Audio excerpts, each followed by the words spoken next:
The crystal palace floated above Veltis Prime like a jewel suspended in the void. Queen Nara sat on her throne, her forearms resting gracefully on the armrests as she listened to Ambassador Rivik discuss trade agreements. The insectoid diplomat's clicking voice echoed through the vast chamber. Everything was peaceful. Everything was normal. Then the palace shook. It was gentle at first, like a whisper of movement. But Queen Nara had lived for 200 years, and she had never felt the palace move. Not once. The celestial palace was anchored by gravity wells and energy fields. It did not shake. Ambassador Rivik stopped mid-sentence, his antenna twitching nervously. The Queen's advisors looked at each other with concern. Then the alarms began to sound. Minister Kaleth burst through the doors, his robes flowing behind him. His face, usually calm and composed, showed something the Queen had rarely seen. Fear. "Your Majesty, we must evacuate immediately," he said, bowing quickly. "The sensors have detected something approaching from deep space." More advisors flooded into the throne room. The peaceful diplomatic session dissolved into chaos. The Queen stood, her luminescent skin glowing brighter as her anxiety grew. "What is approaching?" she asked. The room fell silent. Minister Kaleth's hands trembled as he activated a holographic display. A massive object appeared, rendered in blue light. It was irregular in shape, covered in craters and ancient scars. Even in holographic form, it looked menacing. "The wandering moon of Koresh," Minister Kaleth whispered. Gasps filled the throne room. Even Ambassador Rivik stepped backward, his compound eyes widening. The wandering moon was legend. Every Velthir child learned the stories. Every 5,000 years it appeared in their skies and brought destruction. Empires fell. Civilizations ended. The ancient texts were clear. "The prophecy speaks of the end of empires," High Priestess Yura said quietly. She was human, but she had studied Velthir religion for 20 years. Her face was pale. "When the wandering moon returns, the void claims all who stand in its path." "We must flee," another advisor shouted.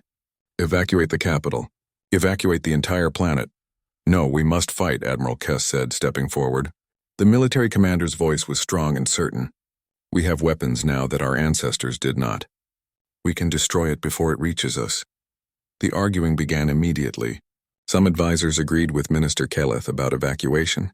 Others sided with Admiral Kess and his military solution. The Queen's Council, normally so orderly and philosophical, became a storm of panic and shouting voices.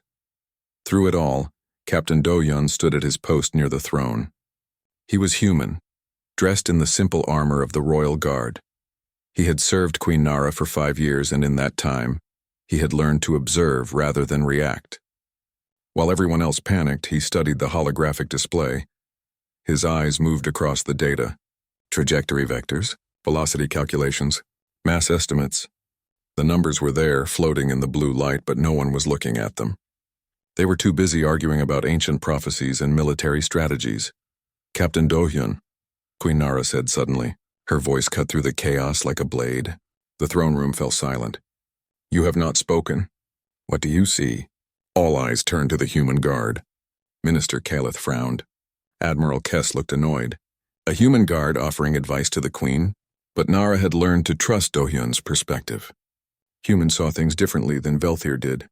Do-Hyun stepped forward and bowed. "Your Majesty, I request 20 minutes to verify something." 20 minutes? Admiral Kess laughed bitterly. "That object will be in weapons range in 6 hours. We need to act now." "We need to act correctly," Do-Hyun replied calmly. "If I am wrong, we lose 20 minutes. If we act in panic, we might lose everything." Queen Nara studied her guard. His face showed no fear. His hands did not shake. While her oldest and most trusted advisors panicked, this human remained steady. She had seen this before. Humans had a strange relationship with danger. They did not transcend it like the Velthir tried to do. They faced it directly. "You have 20 minutes, the Queen said. "Your Majesty, this is unwise," Minister Kaleth protested. "The ancient texts can wait 20 minutes, Queen Nara said firmly. "Captain Do-Hyun, you may use any resources you need." Do-Hyun bowed again and left the throne room quickly. The palace shook once more as he walked through the corridors. Through the transparent walls he could see Veltis Prime below. The cities glowed like circuits of light against the dark continents. Billions of Veltir lived there. Billions who would panic once they learned the wandering moon had returned. He reached the data archive room and sat at a terminal. His fingers moved quickly across the holographic keyboard. He pulled up the astronomical data first. The wandering moon's approach vector, its speed, its mass, the gravitational effects it would have on Veltis Prime. Then he accessed something else, the human databases, records from Earth. Humanity had tracked thousands of near-Earth objects over the centuries. Asteroids, comets, rogue planetoids. They had developed sophisticated models for predicting celestial mechanics because they had to. Earth was not protected by energy shields, and gravity wells like Veltis Prime, humans, had learned to calculate danger because calculation was their only defense. Doyun ran the numbers through Earth's mathematical models. He cross-referenced the Velthir prophecies with historical astronomical data. Slowly, a picture began to form. A smile touched his lips. He understood now. The Velthir had interpreted the wandering moon through mythology and fear. They saw it as a supernatural threat, a punishment from the cosmos. But Do-hyun saw it for what it actually was, a rogue planetoid following a predictable orbital path.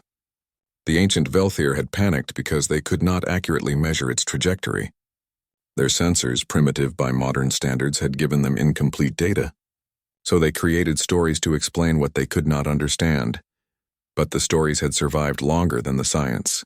Generation after generation of Velthir had been taught to fear the wandering moon without questioning why.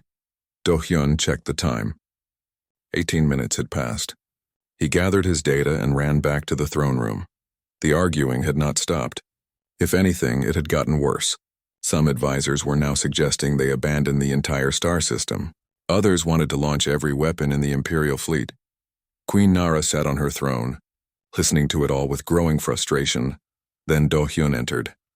"Your Majesty," he said, breathing slightly hard from running, "I have completed my analysis." The throne room fell silent again. Admiral Kess crossed his arms. Minister Kalith looked skeptical. But Queen Nara leaned forward, her four hands clasped together. "Tell us what you have found," she said. Do-hyun looked around the room at all the frightened, panicked faces. Then he looked at his queen and spoke the words that would change everything. "Your Majesty, the wandering moon is not going to destroy us, but if we are not careful, we might destroy ourselves trying to fight it." The royal observatory was connected to the palace by a long, transparent bridge. Stars surrounded it on all sides, turning the walkway into a path through the cosmos. Do-hyun walked quickly, his boots clicking on the crystal floor. Behind him, Lieutenant Minji and Dr. Wanbin hurried to keep up. "You really think you can convince them?" Minji asked. She was young for a lieutenant, only 26, but she had studied astronomy at the best universities on Earth before joining the Velthir Royal Science Division. "I have to try," Do-hyun said.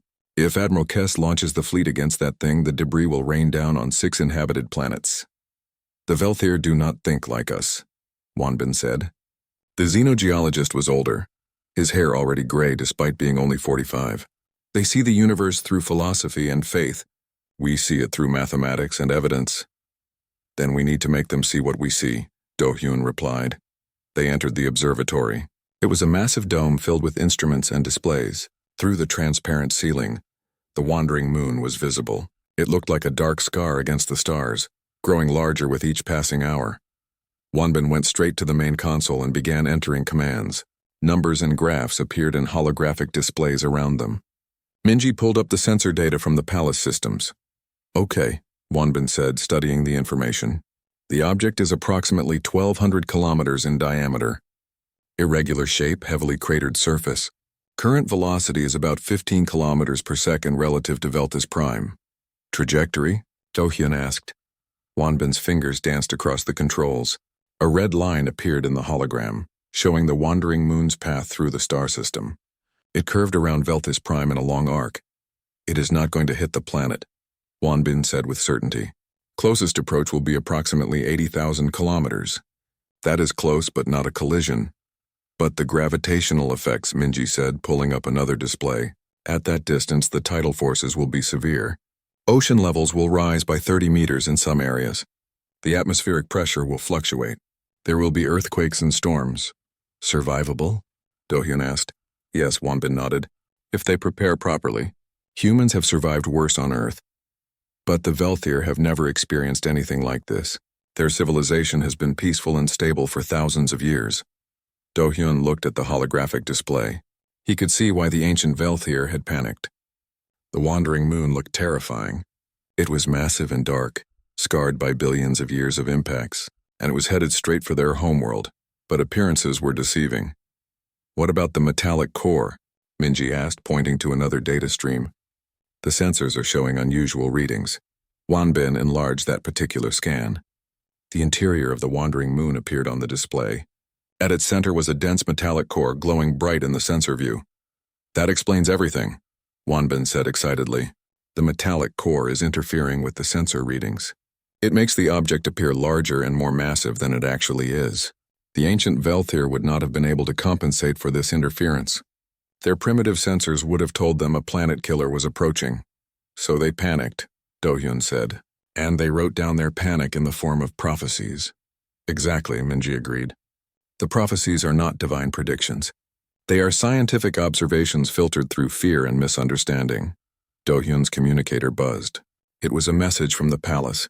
Admiral Kess had convinced enough advisors to support military action. The Imperial fleet was preparing to launch. They planned to intercept the wandering moon in 4 hours and destroy it with concentrated fire. We are out of time, Do-hyun said. I need to get back to the Queen. Wait, Wanbin said, working quickly. Let me send you a simulation. The xenogeologist entered commands rapidly. A new hologram appeared showing what would happen if the Imperial fleet attacked the wandering moon. The weapons fire shattered the object into thousands of pieces. Then those pieces, pulled by gravity, rained down across the star system. Planets that would have been safe were now bombarded by debris. Show her this, Wanbin said, transferring the data to Do-hyun's portable device. Make her understand. Do-hyun ran back across the bridge to the palace. Through the transparent floor he could see ships launching from the orbital stations. The Imperial fleet was magnificent. Hundreds of vessels, each one a masterpiece of Velthier engineering. They glowed with energy as they prepared for battle, but they were preparing to fight the wrong enemy. When Do-hyun entered the throne room, he found chaos. Advisors were shouting. Some were arguing for evacuation. Others supported the military strike. A few were simply paralyzed by fear, standing silently with wide eyes. Advisor Thren was at the center of the pro-military group. He was tall even for a Velthier, and his voice boomed through the chamber. We have the power to defend ourselves, Thren shouted. Our ancestors did not have our weapons. They could only watch and pray. But we can act. We must destroy this threat before it destroys us. And what if you make it worse? Do-hyun said loudly. The room fell silent. Everyone turned to look at the human guard who dared to interrupt a royal advisor. Explain yourself, Captain, Queen Nara said from her throne. Do-hyun stepped forward and activated his portable device. The hologram of Wanbin's simulation appeared in the center of the room, large enough for everyone to see. This is what will happen if we attack the wandering moon, Do-hyun said. The simulation played out. The fleet's weapons struck the object. It shattered beautifully, spectacularly. For a moment it looked like a victory. Then the debris began to fall. Planet after planet was struck by fragments. Cities were destroyed. Millions died. The throne room was completely silent now. The wandering moon is not a weapon, Do-hyun said. It is not an enemy. It is a rogue planetoid following a gravitational trajectory. If we leave it alone, it will pass by Veldis Prime and continue on its way through the cosmos. But if we attack it, we turn one large, predictable object into thousands of unpredictable projectiles. How can you be certain? Advisor Thren demanded. Because humans have dealt with objects like this before, Do-hyun replied.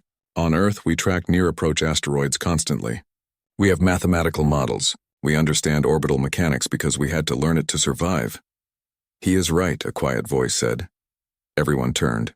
High Priestess Yura stepped forward. She was human, but she wore the robes of a Velthier religious leader. I have studied the ancient texts carefully, Yura said. The prophecies speak of empires that scattered to the void and were never seen again. But they also mention civilizations that stood firm and survived.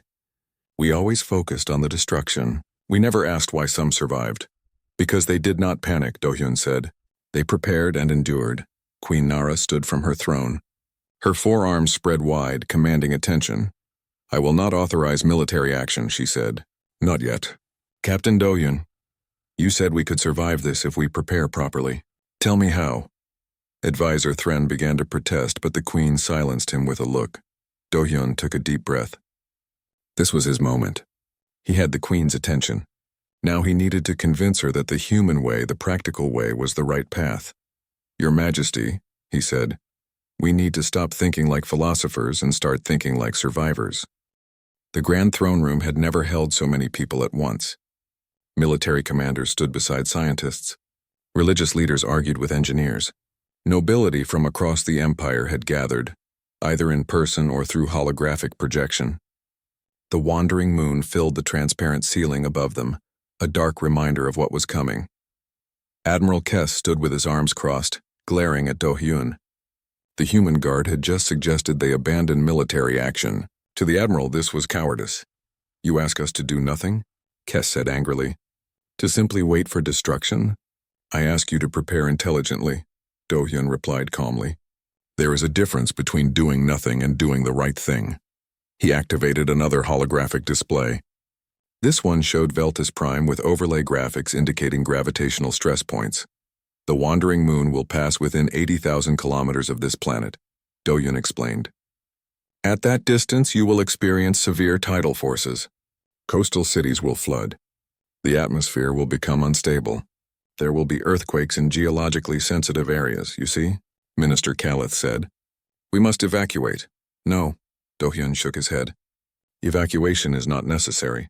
These effects are survivable if you prepare for them. How can you know this? Another advisor challenged. Has your Earth ever faced such a threat? Yes, Do-hyun said simply. Many times. He changed the display. Now it showed images from Earth. Asteroid 99942 Apophis, Comet Swift-Tuttle, the near-Earth object catalog containing over 30,000 tracked objects. Humanity has lived under the threat of cosmic impacts for our entire existence, Do-hyun said. 65 million years ago, an asteroid struck Earth and killed the dominant species. We evolved in that crater's shadow. We learned to watch the skies. We learned to calculate trajectories. We learned to prepare. Young Prince Taemin stepped forward. He was only 19 years old, young even by human standards, but extremely young for a Veltir. He had been studying xenoanthropology and human culture. Captain Do-hyun is correct, Taemin said. I have read about human history. Their homeworld was incredibly hostile. Ice ages, volcanic eruptions, earthquakes and tsunamis. They survived not by transcending these threats, but by preparing for them. Preparation is not philosophy, Advisor Thren said dismissively. It is simply fear given form. No, High Priestess Yura said firmly. Preparation is wisdom. The Veltir have spent millennia trying to rise above physical concerns. We sought enlightenment through philosophy. We believed we could transcend the material world's dangers, but perhaps we went too far. Perhaps we forgot that sometimes wisdom means knowing how to endure. An ancient voice spoke from the back of the room. She is correct. Everyone turned. Counselor Sivan walked forward slowly. He was 600 years old, one of the oldest living Veltir. He had been silent until now, simply observing. I have studied the previous wandering moon appearance, Sivan said. I have access to archives that most of you have never seen. Sealed records kept by the Historical Society. What do they say? Queen Nara asked. Sivan gestured and a holographic book appeared. Ancient text scrolled past, written in old Veltir script that few could read anymore. The records speak of two types of civilizations during the last appearance, Sivan said. Those who panicked and scattered across the stars, abandoning their worlds, and those who stood firm and weathered the void's anger. The first group was never heard from again. The second group survived and rebuilt. But the prophecies, Minister Kalleth began, are incomplete, Sivan interrupted. We remember the fear. We remember the destruction. But we forgot the survivors and what they did to survive. Do-hyun felt hope rising in his chest. Finally, someone understood. What did they do? Queen Nara asked Sivan. The records do not say specifically, Sivan admitted, but they use phrases like anchored their cities and sheltered from the angry waters and waited until the void settled. They did not run. They did not fight. They endured. As humans do, Prince Taemin said, looking at Do-hyun with respect. Admiral Kess was not convinced. This is all speculation. We have weapons now that could end this threat permanently. And turn one threat into 1,000, Do-hyun said. Admiral, I respect your desire to protect the Empire. But sometimes the best protection is not offense. It is resilience. Resilience, Kes spat the word. A pretty term for passivity. No, Do-hyun said firmly. Resilience is active. It requires planning, engineering, coordination. It requires facing danger head-on, not with weapons but with preparation and will. He changed the holographic display again. Now it showed a detailed plan. City shields reinforced. Coastal populations moved to higher ground. Atmospheric processors adjusted to handle pressure changes. Orbital stations anchored with additional gravity tethers. This is what I propose, Do-hyun said. We have 6 hours before the wandering moon enters the danger zone. In that time, we can prepare every city on this planet. We can save lives not by destroying the threat, but by being ready for it. 6 hours is not enough time, Minister Keleth protested. It is if we start immediately, Do-hyun replied. And if we work together. Queen Nara stood from her throne again. She walked down the steps until she stood directly in front of Do-hyun. Her forearms crossed over her chest, her luminescent skin bright with emotion. You ask me to trust human methods over Velthir wisdom, she said. No, Your Majesty, Do-hyun said respectfully. I ask you to combine them. The Velthir have wisdom. You have philosophy, unity, and purpose. But humans have something you need right now. Experience with survival. We have endured hostile conditions for our entire history. Let us teach you what we learned. The queen looked around the throne room. She saw her advisors divided and uncertain. She saw her military, ready to fight but potentially making things worse. She saw the humans in her service calm and focused while everyone else panicked. Then she looked up at the wandering moon through the ceiling. It was so close now. She could see the craters on its surface. It looked terrifying. But perhaps that was the point. Perhaps it only looked terrifying because her people had forgotten how to face danger directly. Captain Do-hyun, Queen Nara said formally, I hereby authorize your preparation plan. You will have full access to all planetary resources. Every city, every station, every installation will follow your instructions. Gasps filled the room. Admiral Kes looked furious. Minister Keleth appeared shocked. But Prince Taemin smiled. High Priestess Yura bowed her head in approval. And Counselor Sivan nodded slowly. Your Majesty, this is madness, Thren shouted. You are putting the entire empire in the hands of a human guard. No, Queen Nara said calmly. I am putting it in the hands of someone who understands that survival is not beneath us. It is the foundation of everything we have built. She turned back to Do-hyun. You have 6 hours, Captain. Save my people. Do-hyun saluted. Yes, Your Majesty. As he turned to leave, Prince Taemin fell into step beside him. I want to help, the young prince said. Can you coordinate with the planetary governors? Do-hyun asked. I can, Taemin confirmed, then start making calls. We need every city to begin preparations immediately. Behind them, the throne room erupted into activity. Some advisors were angry. Some were frightened. But all of them understood that a decision had been made. The Velthir Empire was about to learn what humans had known for millennia. Sometimes the only way through danger is straight ahead. The next 6 hours became a blur of coordinated chaos. Engineer Bowman stood in the control center of Veltis Prime's largest coastal city. Holographic displays surrounded him, showing structural integrity readings from thousands of buildings.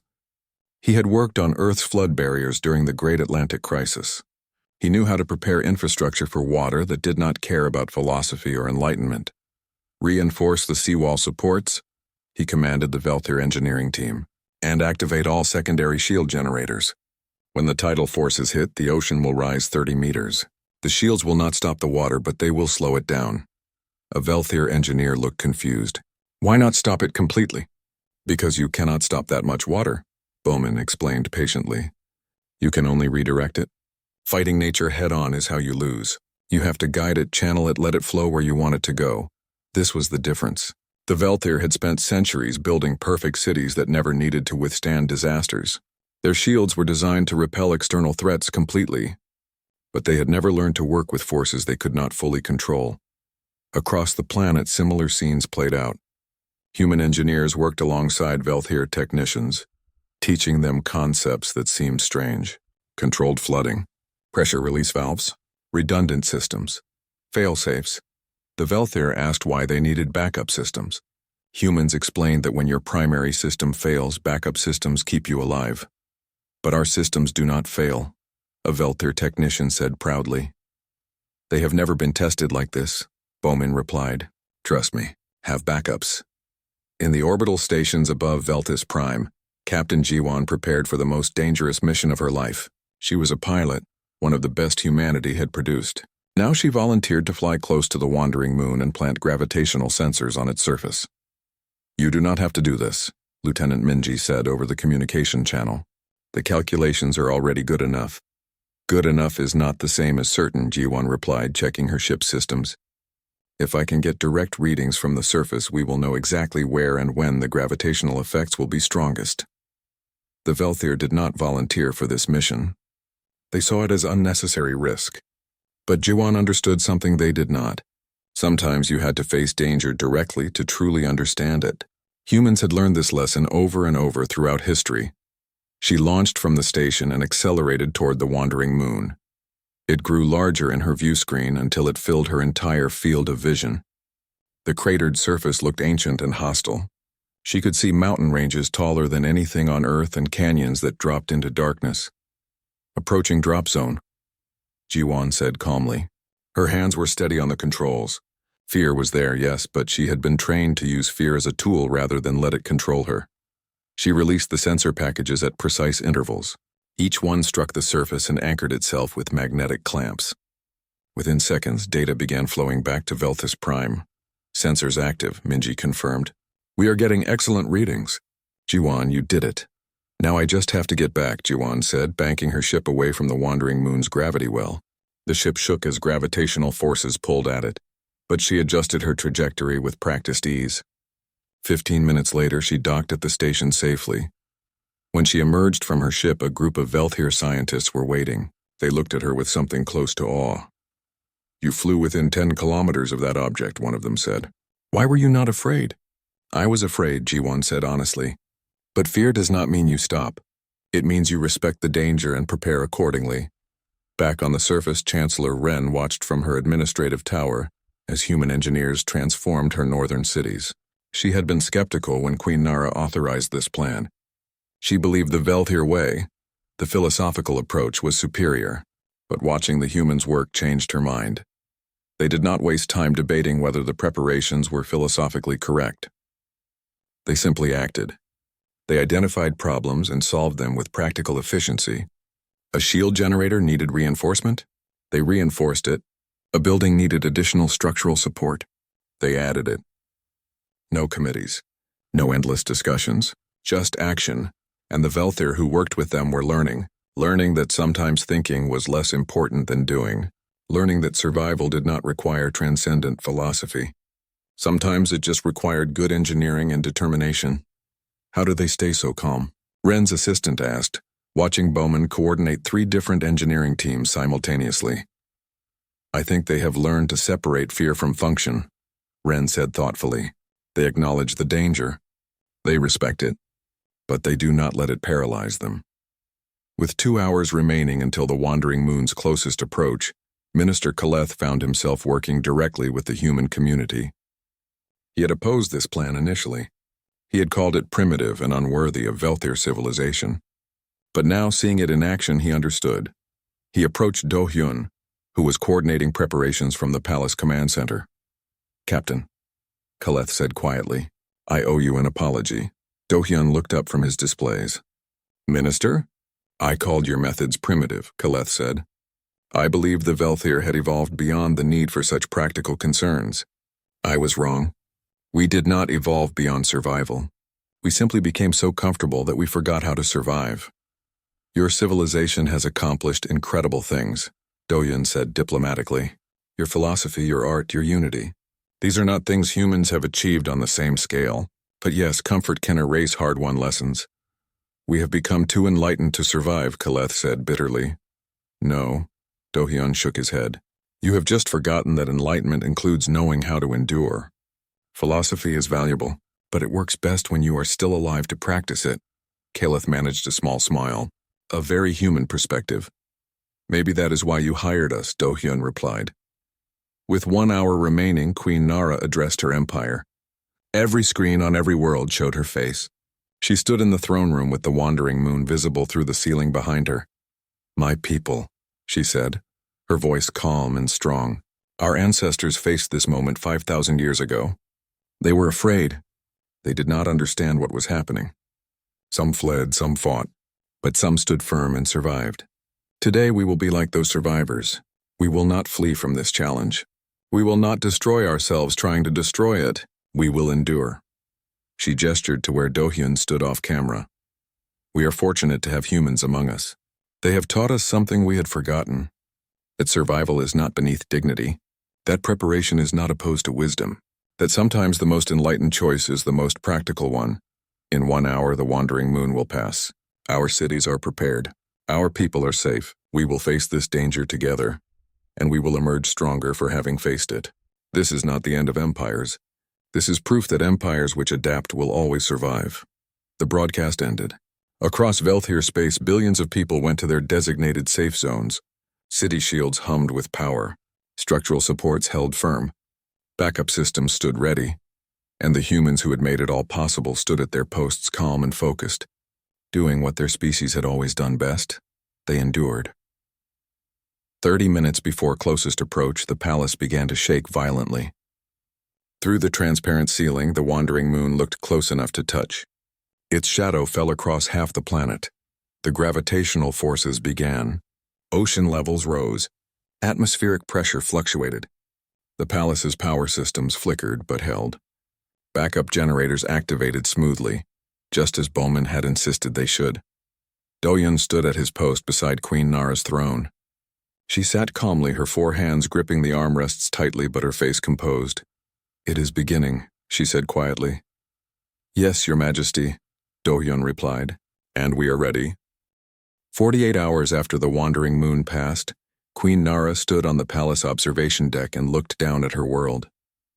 The sun was rising over Veltis Prime, painting the oceans gold. The planet had survived. The passage had been terrifying. For 6 hours, gravitational forces had torn at the world. The oceans had risen and fallen like breathing. Earthquakes had shaken the continents. The atmosphere had screamed with winds that exceeded any storm in recorded history. But the city stood. The shields held. The people survived. Damage reports were still coming in. Coastal areas had significant flooding, just as predicted. Some older structures had collapsed despite reinforcement efforts. There were casualties. 3,000 Veltir had died, mostly in areas that had rejected human assistance or ignored preparation protocols. It was tragic. But it was not catastrophic. Models showed that without preparations, casualties would have exceeded 10 million. "Your Majesty," a voice said behind her. Queen Nara turned. Do-hyun stood there, still in his guard armor. He looked exhausted but satisfied.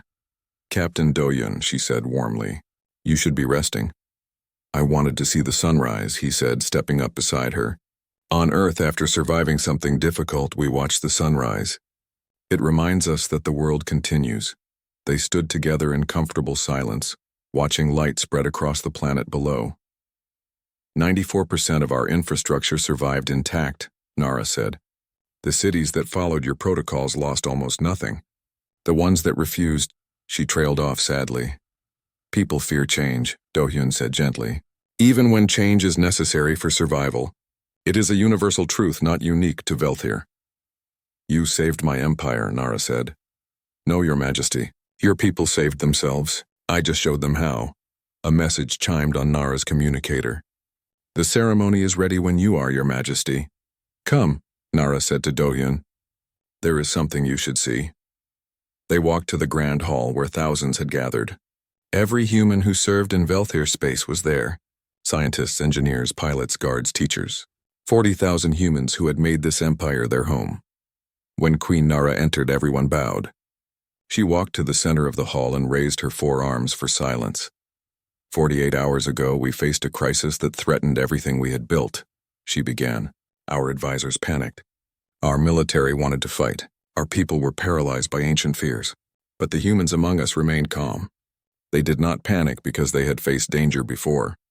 They did not fight because they understood the enemy. They did not freeze because they knew how to act." She gestured, and holographic displays appeared showing the preparations. Bauman reinforcing seawalls, G1 planting sensors, human engineers working alongside Veltir technicians. You taught us something we had forgotten, Nara said. That wisdom includes knowing how to survive. That enlightenment means understanding both philosophy and practicality. You saved countless lives not with superior technology or military might, but with knowledge earned through hardship and experience. She activated another display. A new position appeared in the Imperial structure, Human Liaison for Crisis Preparedness. I create this position to ensure we never forget the lessons learned, and I appoint Lieutenant Minji as its first holder. Everyone turned to look at Minji, who appeared shocked. Do-hyun smiled at her and nodded encouragement. Your Majesty, I am honored, Minji said, bowing deeply.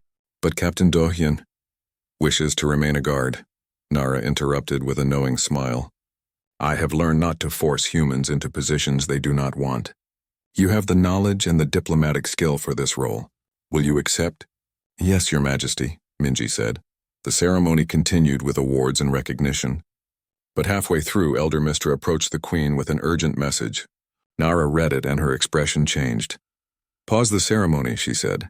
There is something the Empire must know. Maestra, ancient and bent with age, walked slowly to the center of the hall. She carried a small data crystal.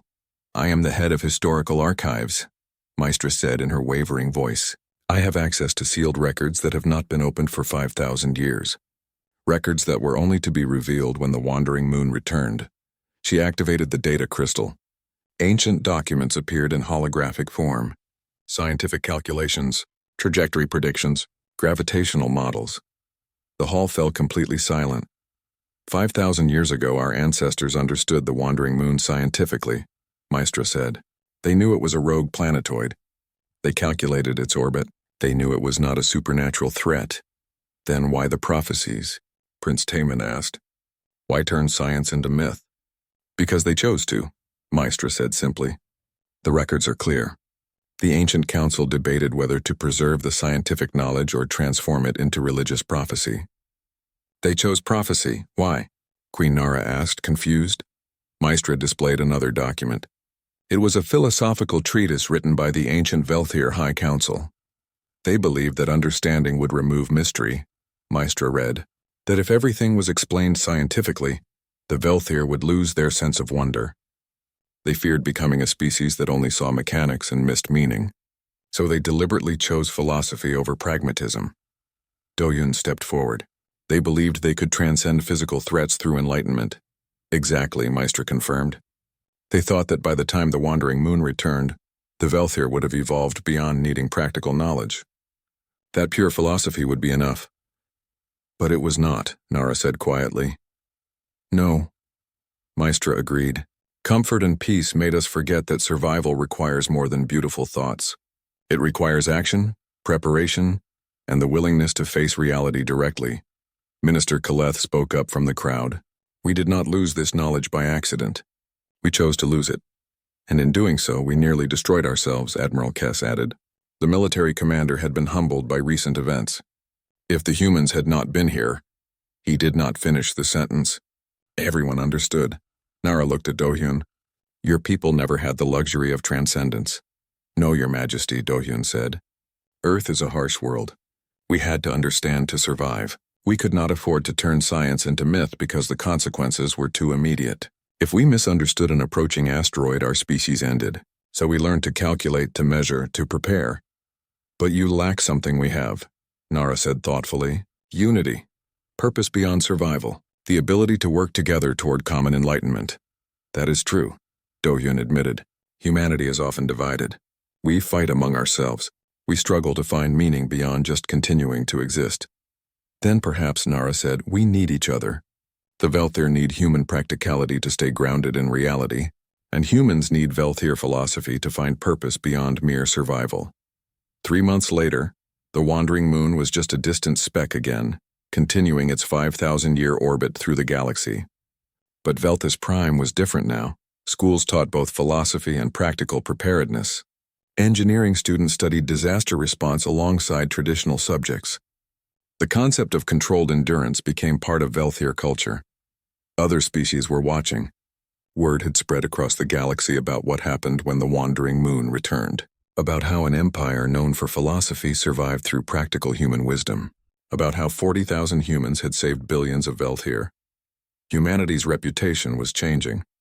They were no longer just seen as a young warrior species. Now they were recognized as survivors who could teach others to endure. Captain Do-hyun stood at his post outside Queen Nara's chamber, right where he preferred to be. Through the walls, he could hear her dictating new educational reforms. Velthir children would now learn about preparation alongside enlightenment. They would study Earth's history of survival. They would understand that wisdom meant knowing both how to think and how to act. Small footsteps approached. A young Velthir child, maybe 6 years old, walked up to Do-hyun nervously. "Excuse me," the child said in a small voice. "Are you one of the humans who saved us?" Do-hyun knelt down to the child's level. "I helped, yes. My teacher says humans are not afraid of bad things happening. Is that true?" Do-hyun smiled gently. "No, that is not true. We are afraid. We are very afraid sometimes." The child looked confused. "Then how do you stay calm?" "Because fear can be useful," Do-hyun explained. "It reminds us to be ready. It tells us to prepare. We learned that being afraid is okay as long as fear makes you act instead of freeze." The child thought about this seriously. "So you turn fear into action?" "Exactly," Do-hyun said. "That is the secret." Inside the chamber, Queen Nara had heard the conversation. She paused in her dictation and smiled. Her guard was teaching the next generation the most important lesson of all. Survival was not about never being afraid. It was about facing fear with preparation, knowledge, and determination. It was about understanding that sometimes the most enlightened choice was the most practical one. The Velthir had spent 5,000 years trying to transcend their physical reality. The humans had taught them that true transcendence meant understanding reality so well that you could survive anything it threw at you. Both perspectives had value. Both were necessary. And together, they would build something stronger than either could achieve alone.